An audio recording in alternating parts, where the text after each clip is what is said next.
今天是3月末了，看，蓝蓝的天上白云飘啊。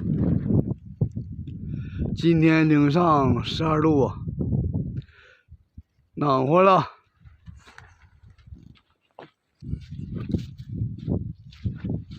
蝴蝶飞了，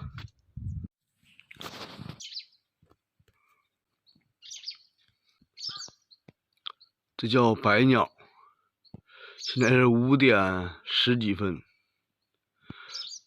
每年3月末，白鸟都从南方飞回来。这是个南方鸟，秋天飞走了就，多漂亮！它飞回来就代表春天已经开始了。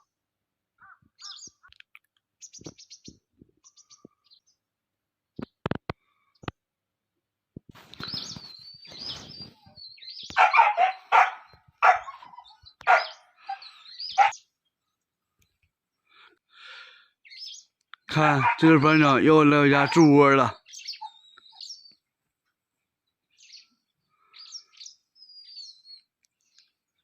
每年都来我家筑窝啊。他在房檐底下筑窝。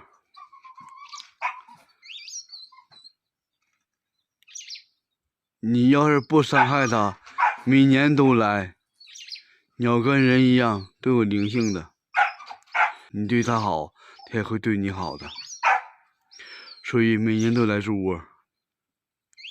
它在叫唤呢，意思是说谢谢你们，谢谢你们对我的好，每年都会来的。